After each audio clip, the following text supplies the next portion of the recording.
In May of 2023, a 2-year-old little girl named Vienna Rose Irwin was found dead inside a septic tank at a licensed daycare in Ontario. The lid was said to be closed, and 3 years later, no one has been charged. No one has been held publicly responsible, and the official responses to the chief coroner's latest recommendations show exactly why that's still possible. Let's dig in.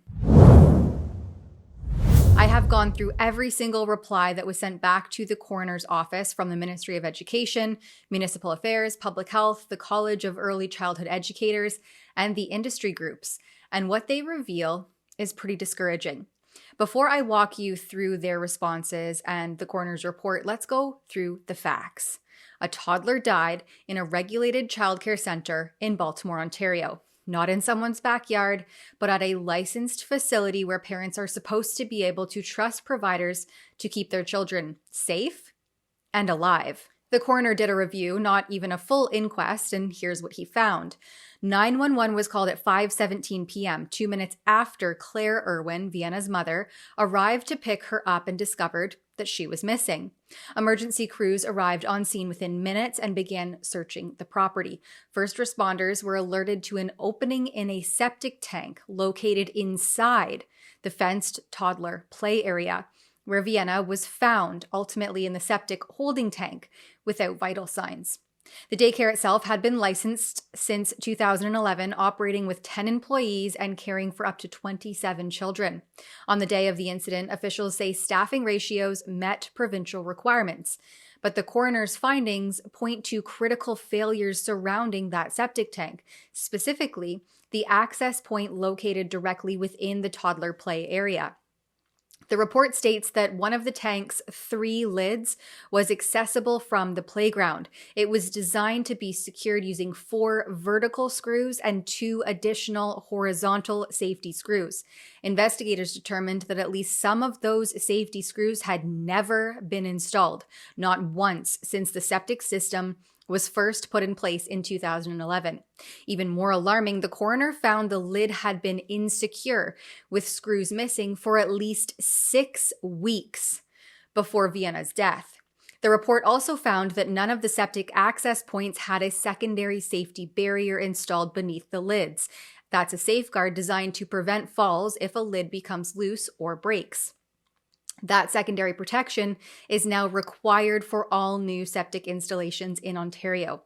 What's equally concerning is that multiple inspections in the months and years leading up to the tragedy failed to identify this danger. The daycare had been inspected by the Ministry of Education in February of 2023. Public health inspectors also attended later that same month. Neither inspection flagged concerns with the septic system. And that's because they didn't even know it was there. Daily playground safety checks were being completed by staff every morning and afternoon, but septic lids were not included on those checklists. With investigators also finding that not all daycare staff were even aware that the septic access point or that lid existed. The timeline laid out in the report is heartbreaking. Vienna was last seen in the toddler play area at 4:48 p.m. 6 minutes later, they realized she was missing. Employees who had already left for the day returned to help search the property, and during that search, the septic lid was found partially covering the opening of the tank, upside down. At 5:15 p.m., Claire arrived for pickup and was informed that her child was missing. She was the one who called 911, and when police arrived within minutes, they discovered this unsecured septic tank lid and requested fire services attend immediately. Vienna was recovered from the septic tank shortly afterward, and despite full resuscitation efforts, she could not be saved. The coroner's report highlights a chain of failures, and the review came with a set of recommendations calling for sweeping changes to daycare licensing, inspections, staffing, emergency response protocols, and septic tank safety standards across the province. One key recommendation is that septic tank access points should never be located inside children's outdoor play areas at licensed childcare facilities.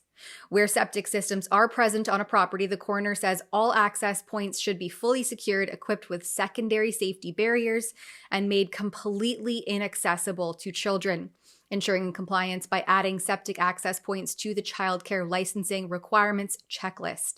The report also recommends mandatory hazard awareness training for daycare staff, stronger emergency response procedures for missing children, such as actually calling 911 when it's first discovered that a child is missing, and enhanced inspection requirements for both childcare operators and provincial inspectors. Inspectors would be specifically trained to identify hidden infrastructure risks, like septic lids, during routine site visits. The coroner also urged the province to review staffing ratios at licensed childcare centres during reduced ratio pickup and drop-off times. Public health units and municipalities are being asked to strengthen septic inspection standards province-wide, including standardized safety checklists, enforcement processes, and mandatory reporting of serious safety concerns, including public settings frequented by children. And for the septic industry itself, the recommendations are pretty clear. Companies involved in installation, servicing, and pumping should be required to document and report unsecured lids, missing safety hardware, or other dangerous conditions directly to property owners and potentially local authorities. That was all done in June of 2025. Now we're at the end of May 2026, and here's how the agencies and organizations responsible for oversight responded. The Ministry of Education said they're considering proposing some regulatory changes and they'll encourage daycare operators to check their sites. That's it. No new mandatory rules, no immediate requirement to secure septic lids in outdoor play areas, just encouragement and updating some guidelines and manuals. They may fully implement this within 12 months. Municipal Affairs spent part of their letter explaining that enforcement is someone else's job and said they'd raise it at future meetings with municipalities. They focused instead on updating pamphlets and exam questions instead of fixing how complaints are actually tracked and enforced. Public health leaned on an infection control checklist to deal with a physical safety hazard. And they never once mentioned requiring a secondary safety device, even though the coroner specifically called that out. The College of Early Childhood Educators sent a short letter saying that they support better staffing rules and would help if asked, but deflected to the Ministry of Education for regulatory amendments. The Ministry of the Environment pushed any real changes to 2027 and is working to refine the delivery approach for company-based learning and training requirements. Even the Municipal Association mostly said they'd share some social media posts during Septic Awareness Week this coming fall. Now, to be fair, one group did seem to put in some real work. OASIS, that's the Ontario Association of Sewage Industry Services, came back with a detailed plan in collaboration with the Concrete Precasters Association of Ontario, called CPA, and the Ontario On-Site Wastewater Association, OOWA. They've already started on graphics, updated safety guidance, checklists, a written safety concern notice that has to be left on site, escalation protocols, and training, including for childcare centers. They asked for additional feedback from the coroner to ensure that their work fully aligns with his expectation. But herein lies the problem. It is all voluntary. There's no requirement for anyone to actually use any of this. So we have an industry group doing what they can voluntarily, while government ministries that actually have regulatory power are mostly consulting, educating, and deferring to one another. 3 years after an innocent toddler died in a closed septic tank at a licensed daycare, the system is still negotiating with itself about whether it should do better. There's hems and haws about jurisdiction, and round and round and round it goes. Meanwhile, the basic question remains unanswered. How did a 2-year-old end up in a septic tank in a supervised play area of a regulated daycare facility? And why has no one been held responsible for her untimely and horrific death?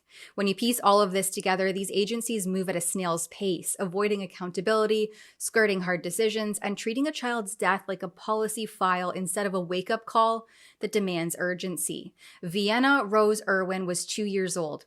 She was left in the care of a licensed childcare facility. And 3 years later, the people in charge are still mostly writing letters about future consideration, while those responsible for her care that day walk among us, some of them working with children at new facilities. The longer that this drags on without any real accountability or real change, the clearer it becomes that the system protects itself better than it protects vulnerable, innocent children who have their entire lives ahead of them. You can find more about this story and the odd discrepancies surrounding it that make little to no sense by following the hashtag Justice for Vienna on social media platforms. For Rebel News, I'm Tamara Ugolini. I had previously filed for access to information with local authorities to find out who inspected that septic tank last and when. To see more exclusive government accountability reports like this one, please visit rebelinvestigates.com, and there you can also chip in if you're able to support my investigations. That's rebelinvestigates.com.